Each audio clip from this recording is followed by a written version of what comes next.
Já estamos de volta e agora eu te faço uma pergunta. Para você, coçar os olhos é um ato inofensivo? Pois saiba que a resposta é não. Não é inofensivo e pode prejudicar a sua visão. Estamos no Junho Violeta, mês de conscientização e prevenção de uma doença chamada ceratocone. E sobre este assunto eu converso agora com a médica oftalmologista Suzana Klippel. Boa noite, Suzana. É um prazer ter você por aqui. Está conectada com a gente já. Muito obrigada, viu, por ter aceitado o nosso convite. Boa noite, Darcy. Boa noite, telespectadores. É um prazer também estar aqui falando de um assunto tão importante, né? Legal. Para início de conversa aqui, Suzana, explica para a gente o que é essa doença, né? E como ela atinge a córnea.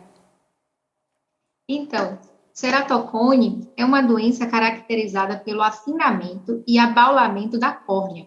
A córnea é uma estrutura transparente que recobre a frente do globo ocular. Com o processo de afinamento dessa doença, a córnea vai tendo um formato de cone, e aí daí o nome ceratocone. Com isso, a visão vai ficando com um grau alto, irregular, e a visão pode ficar distorcida. Tá, visão distorcida é um dos sintomas dessa doença, como você falou. Quais outros sinais podem ajudar a identificar o ceratocone? Então, a visão distorcida é um dos sinais do ceratocone. A visão ela vai ficando com um grau elevado de astigmatismo. Esse grau fica irregular e aí muitas vezes o paciente tem um embaçamento da visão, ele não consegue enxergar direito. Outro sinal que pode ter é a fotofobia, mas é importante a gente lembrar que não é todo paciente que tem uma sensibilidade à luz que tem ceratocone. E em alguns casos, casos mais graves e mais avançados, o paciente pode ter dor e pode ter uma baixa de visão severa. Tá, dados do Ministério da Saúde mostram que o histórico familiar está presente em 6 a 8% dos casos, né? Quais outros fatores podem desencadear aí esse problema? Então, a história familiar positiva é sim um fator de risco importante para essa doença, mas não é a maioria dos pacientes que tem história familiar positiva. Não existe ainda uma teoria que consiga explicar a causa do ceratocone completamente. Existem várias teorias tentando explicar, e a genética é um desses fatores que pode estar, sim, relacionado. Por isso, pessoas que têm histórico na família devem procurar o oftalmologista para tentar fazer o rastreio.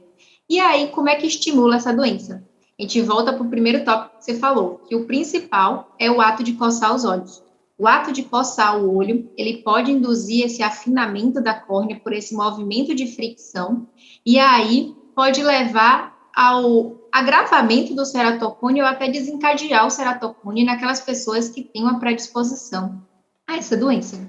Tá, mas dá uma dica então pra gente, quando o olho tá coçando, o que a gente faz? Porque dá um desespero, dá vontade de apertar bastante, né? É verdade.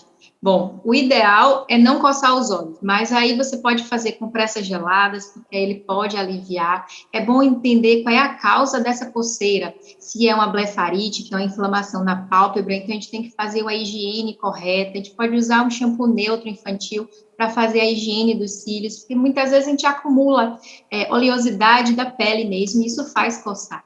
E aí é bom procurar o oftalmologista para identificar a causa dessa coceira e aí tratar a causa dessa coceira. Às vezes até uma secura nos olhos causa essa coceira, né? Agora, doutor, o que pode ser feito para prevenir o ceratocone? O principal a gente já falou, que é não coçar os olhos. Tá. Isso é o que a gente mais vê que pode desencadear. Mas assim, a gente sabe que tem algumas doenças do corpo que não necessariamente são doenças dos olhos, que pode ter o maior risco de ter o ceratocone, como pacientes com síndrome de Down, pacientes com doenças do colágeno, até mesmo pacientes com prolapso de válvula mitral. Esses pacientes podem ter ceratocone. E aí a gente só vai descobrir fazendo realmente a consulta com o oftalmologista, consulta de rotina. Tá, é um teste que é feito lá no oftalmologista para saber? Um exame? Então, a gente faz alguns exames. Tem os exames de topografia e até na refração mesmo, que é o teste para você ver o grau de óculos, você pode ver que às vezes tem um grau alto de astigmatismo. E aí você pode fazer a suspeita do ceratocone. E aí você pede exames para ver a conformação da córnea, como é que está a distribuição da córnea. Tá certo. Para a gente encerrar, então, fala sobre o tratamento do ceratocone, por favor.